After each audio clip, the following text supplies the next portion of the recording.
Hello and welcome back in tech guru channel. Tech guru channel में आपका एक बार फिर से बहुत बहुत स्वागत है। दोस्तों, आज का ये वीडियो थोड़ा सा इन्फॉर्मेटिव होने वाला है क्योंकि बहुत सारे रिटेलर्स का मैसेज आ रहा था कि अब तो ट्रांजैक्शन जो हैं वो एईपीएस के द्वारा पहले जैसे एक बैंक के 4-4, 5-5 ट्रांजैक्शन हो जाते थे, 40-40, 50-50 हज़ार के एक दिन में ट्रांजैक्शन हो जाते थे। अब ऑलमोस्ट सभी बैंक में 10,000 का मैक्सिमम ट्रांजैक्शन और एक दिन का एक ट्रांजैक्शन हो गया है। और साथ ही साथ काफ़ी सारे नियमों में बदलाव हुआ एईपीएस के में, जैसे हर ट्रांजैक्शन पे थंब लगाना है रिटेलर का। पहले एक दिन में एक ट्रांजैक्शन एक बार अंगूठा लगाना पड़ता था रिटेलर को, एक बार फिर से अब वापस चेंज करके वापस से एक दिन में एक बार का रूल आ गया है। तो बहुत सारे नियमों में चेंज हो रहे हैं। एईपीएस से पैसे निकल नहीं पाते हैं एसबीआई वगैरह के कुछ कस्टमर्स को। अदर बैंकों में भी जहाँ पे लिखा हुआ आता है एईपीएस डेबिट के ट्रांजैक्शन जो हैं वो डिसेबल हो गए बैंक एंड से। तो बहुत सारी चीज़ें आ रही हैं। तो उन सवालों का आज मैं आपको जवाब देने वाला हूँ कि एईपीएस अब क्या बंद हो जाएगा। मेन सवाल यही है कि एईपीएस क्या बंद हो जाएगा, और बंद नहीं होगा तो क्या पहले के जैसे वापस से 30-30, 40-40 हज़ार रुपये निकलेंगे। बैंक ऑफ बड़ौदा, बीआरकेजीबी वगैरह ऐसे बैंकों के क्या ट्रांजैक्शन वापस चालू होंगे, तो उसकी मैं आपको जानकारी देने वाला हूं। लेकिन उससे पहले मैं एक बात आपको बताना चाहता हूं। अगर आप एईपीएस, सीएससी, ई मित्रा रिलेटेड कोई भी वर्क करते हैं तो आप हमारे इस चैनल को सब्सक्राइब कर सकते हैं, क्योंकि इसमें आप देखेंगे वीडियो सेक्शन में एईपीएस, ई मित्रा, सीएससी से रिलेटेड, क्रेडिट कार्ड से रिलेटेड बहुत सारे वीडियोज आपको मिल जाएंगे। बढ़ते हैं दोस्तों वीडियो के सब्जेक्ट की तरफ। क्या एईपीएस बंद हो जाएगा? Will AEPS disable? तो इसका मैं जवाब देना चाहता हूं कि एईपीएस कभी भी बंद नहीं होगा। एईपीएस बंद क्यों नहीं होगा? बिकॉज जो डिजिटल इंडिया की पहल थी उसके तहत एईपीएस को लॉन्च किया गया था, और एनपीसीआई ने एईपीएस जो है प्रोडक्ट लॉन्च किया था जो कि रूरल एरिया में बैंकिंग के काम आता है। जहाँ पे बैंक नहीं होते हैं वहाँ पे एईपीएस के द्वारा आप अपने ट्रांजैक्शंस कर सकते थे, गाँव के लोग ट्रांजैक्शंस कर सकते थे। तो जहाँ तक मेरा आइडिया क्या है कि एईपीएस बंद नहीं हो सकता, क्योंकि इससे काफ़ी सारे लोग जो हैं वो रोजगार ले रहे हैं, काफ़ी सारे लोगों को रोजगार मिल रहा है। अगर ये बंद हो गया तो काफ़ी सारे लोगों के रोजगार बंद हो जाएंगे।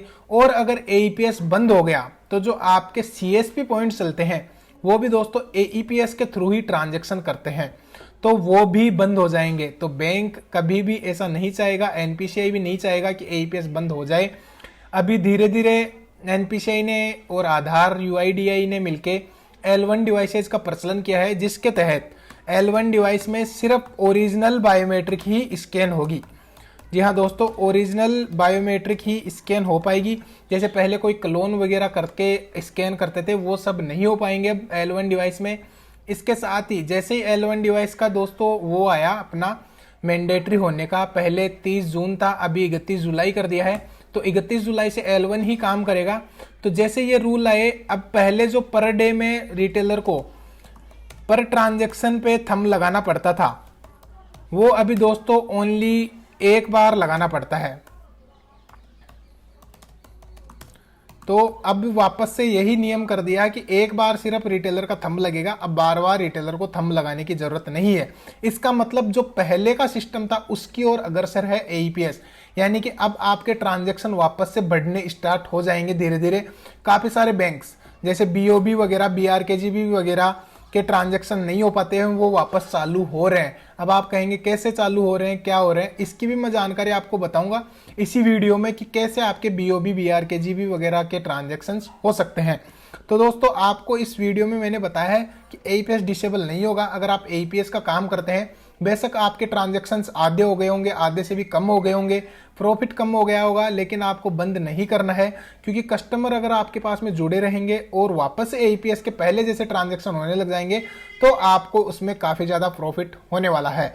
तो इसके लिए दोस्तों सिंपली आप जिस भी कंपनी में काम करें उसमें करते रहें, या फिर आपको बीओबी, बीआरकेजीबी वगैरह ऐसे बैंक्स में ट्रांजैक्शन करने में दिलचस्पी है, ऐसे बैंकों के ट्रांजैक्शन आपके ज़्यादा हैं और वो हो नहीं पाते हैं किसी कंपनी में, तो दोस्तों मैं आपको एक कंपनी रिकमेंड करूंगा मेरे एंड से, जिसका नाम है दोस्तों फ्रीटवेयर। अगर आप फ्रीटवेयर पे जाएंगे तो यह कंपनी आपको सभी बैंक्स का ट्रांजैक्शंस करने की अनुमति देती है।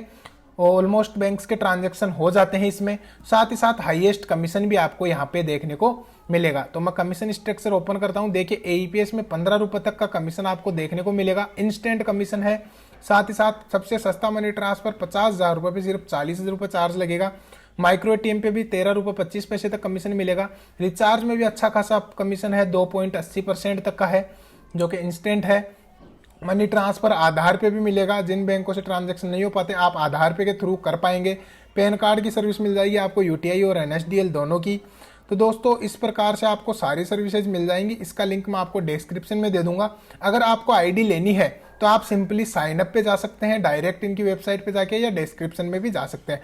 रिटेलर चाहिए, डिस्ट्रीब्यूटर चाहिए, मास्टर डिस्ट्रीब्यूटर चाहिए, सुपर हेड चाहिए, वो सब आप यहाँ से साइन अप कर सकते हैं। सपोज आपको डिस्ट्रीब्यूटर चाहिए, आप अपने एरिया में अपने अंडर में रिटेलर बना के भी कमाई करना चाहते हैं, तो डिस्ट्रीब्यूटर पे आपको सिंपली जाना है। डिस्ट्रीब्यूटर पे आप जैसे ही जाएंगे यहाँ पे आपको डिटेल्स मांगेगा।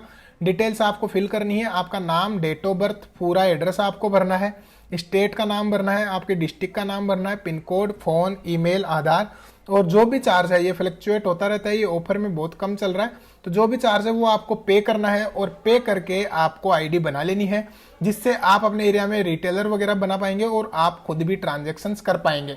आई होप आपको हमारा वीडियो पसंद आया होगा। पसंद आए तो लाइक कीजिए, चैनल को सब्सक्राइब कीजिए। मिलते हैं आपसे नेक्स्ट वीडियो में, तब तक के लिए take care, thank you so much.